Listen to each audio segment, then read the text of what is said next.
Bonjour à tous, c'est Olivier de Cosmocel.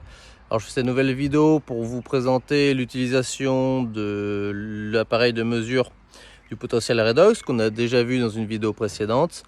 Aujourd'hui l'idée c'est de comparer deux types de sols, des sols qui ont eu donc un traitement avec du H85, du Routex, de l'obstacle, donc en aspersion au sol lors de la plantation d'aubergines, de poivrons et de tomates. Et donc de comparer ce potentiel-là de sol Cosmocel, si on peut dire, et de sol qui n'a pas été traité. Donc on s'attend à voir bien évidemment une différence dans le niveau du potentiel d'oxydation. Pourquoi? Parce qu'on a rajouté donc des matières humiques, on a rajouté justement des acides aminés, du calcium, on a vraiment amélioré le sol avec nos formulations. Et donc sur un sol mieux structuré, avec une vie microbienne qui est plus intense, on a un niveau d'oxydation qui est plus faible. Donc on va tout de suite vérifier ça. Donc de nouveau l'appareil Redox, donc le Sentinelle, qui nous permet de distinguer la mesure en millivolts, comme on a vu donc sur asperge et comme on a vu auparavant sur les feuilles de rose.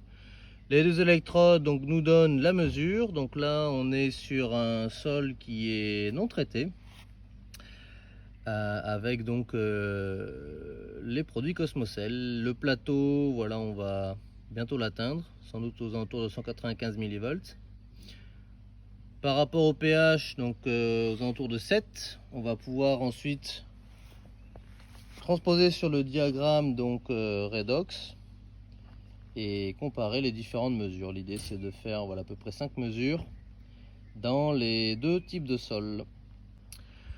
Voilà, donc après avoir changé les électrodes sur le plan d'aubergine avec le Cosmocel, on se voit qu'on est déjà à 176 millivolts et on descend encore. Sur ce plan là, donc non traité, on était sur un plateau de 198 millivolts. Là déjà après 10 minutes on est en dessous de 176.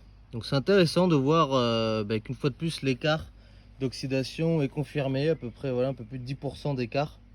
Monsieur donc Husson m'a bien indiqué que c'était significatif.